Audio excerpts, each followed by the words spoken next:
When Menteng, a quiet young singer from a humble neighborhood in central Jakarta, stepped onto the AGT stage, the entire room seemed to take one collective breath, but not because anyone expected something big. In fact, Smon Cowell barely looked up. He sat there with his arms crossed, wearing that classic half-bored, half-annoyed expression he's famous for. It was the kind of look that said, "All right kid, impress me, though you probably won't." The stage lights shimmered across Menteng's nervous face as he took his place on the mark. He wasn't flashy, he wasn't loud, and he didn't try to hype up the crowd. He just stood there, clutching the microphone, trying to calm his shaking hands. To the audience, he seemed like just another hopeful dreamer. To Smon Cowell, he seemed like someone who was already wasting his time. But then, the music hit. In the very first second that Menteng opened his mouth, everything changed. The sound that came out wasn't the voice of a regular contestant, it was rich, golden, and shockingly familiar, like a piece of American music history bursting back to life. His tone carried that deep Elvis warmth, a smooth baritone that slid into the room like velvet and wrapped around the audience. People sat up straight. Judges blinked in surprise.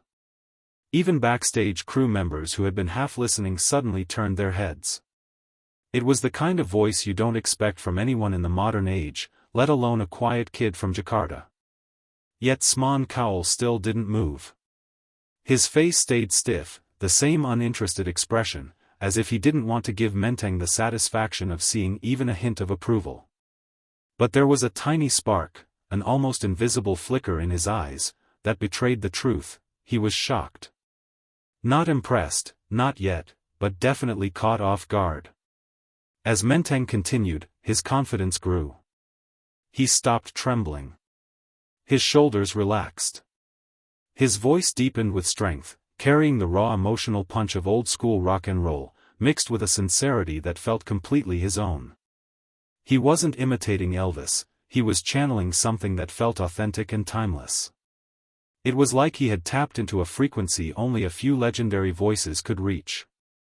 The auditorium vibrated with energy, thick with nostalgia and excitement.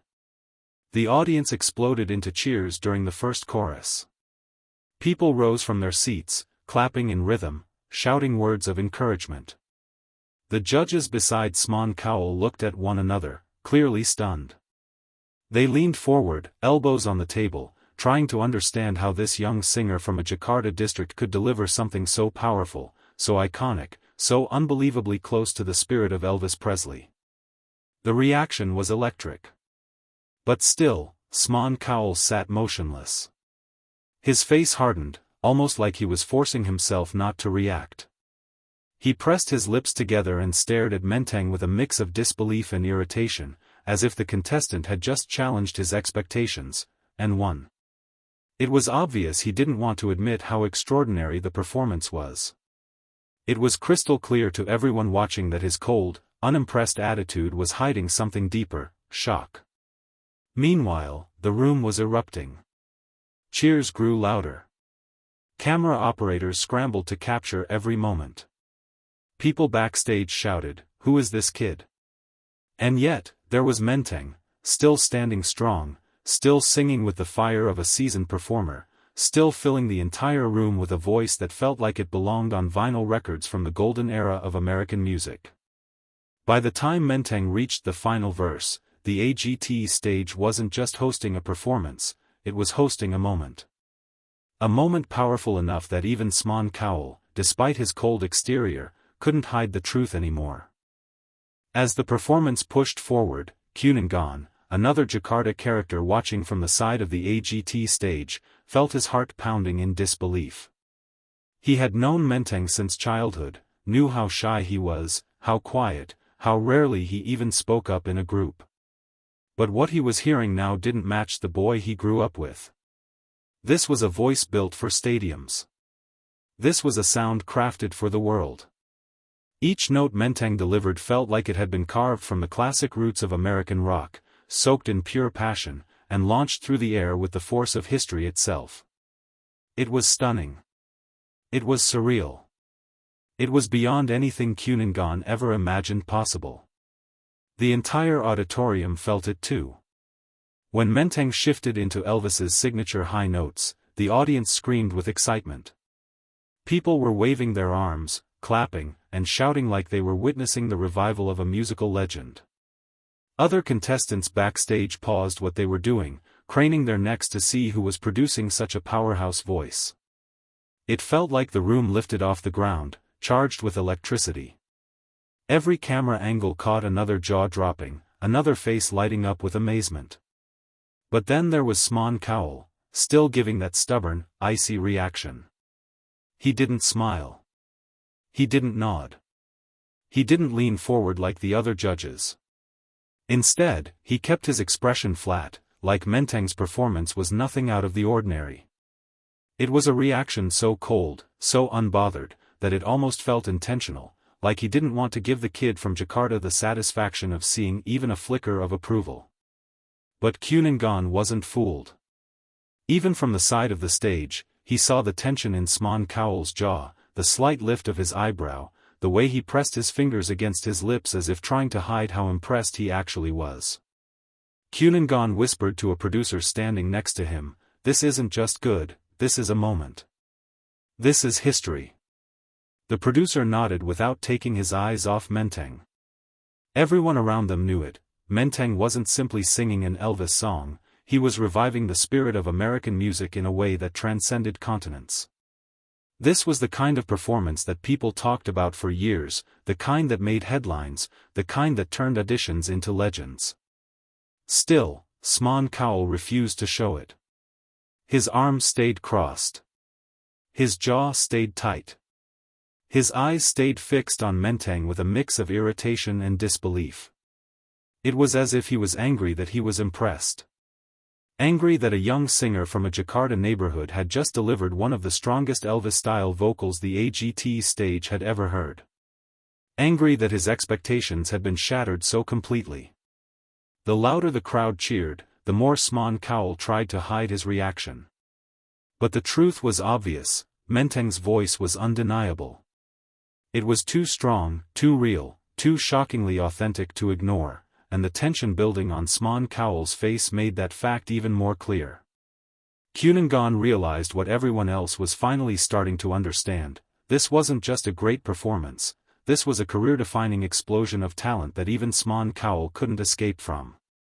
When the final note blasted through the auditorium, Kamang, another Jakarta-based character watching from the front row, couldn't hold himself back anymore. He shot straight up from his seat, throwing his hands in the air like he had just witnessed the rebirth of an American music icon.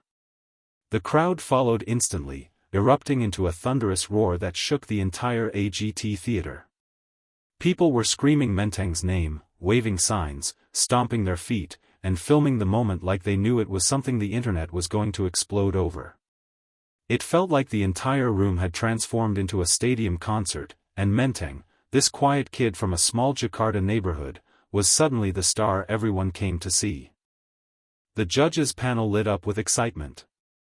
Two of them stood up cheering, while another clapped with wide eyes, unable to contain the shock of what they had just heard. But Smon Cowell? No. He didn't stand. He didn't clap. He didn't even smile. He stayed seated, arms still crossed, shoulders stiff, face locked into that tight, almost irritated expression. It was the kind of reaction that screamed, "I don't want to admit what just happened." But everyone saw the truth: Smon Cowell had just been blown away, and he didn't know how to hide it. The slight twitch at the corner of his mouth, the subtle shake of his head, the way he blinked slower than usual, these were the cracks that revealed everything. For a man who prided himself on being unshockable, Menteng had just forced him into the rare position of being speechless. Kamang saw it all.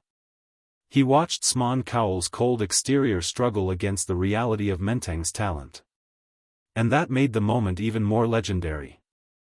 Because when a performance is so powerful that it breaks through Smon Cowell's iron wall of judgment, that is when it becomes unforgettable. Kamang felt his chest tighten with pride. He shouted Menteng's name with all the force of someone who knew he had just witnessed a once-in-a-generation voice rise out of nowhere. That voice wasn't just strong, it was monumental. It carried the weight of history and the fire of a future superstar. Backstage, staff members were crying, contestants were shaking their heads in disbelief, and camera operators were scrambling to capture every angle of the chaos. People kept repeating the same thing: this kid just brought Elvis back. And they weren't exaggerating. Menteng had delivered a vocal performance so raw, so powerful, so shockingly close to the king of rock and roll that it felt supernatural. His tone, his control, his emotional punch, they all collided into a moment that America wasn't going to forget. And even though Smon Cowell refused to show any sign of appreciation, the audience didn't need his approval. The truth was too big. Too loud. Too undeniable. Menteng had just created a career-defining moment right in front of millions. He didn't just sing an Elvis song, he resurrected a legacy on the AGT stage, turning Jakarta pride into a worldwide phenomenon. It didn't matter that Smon Cowell reacted poorly, the world had already decided. Menteng wasn't just good, he was extraordinary.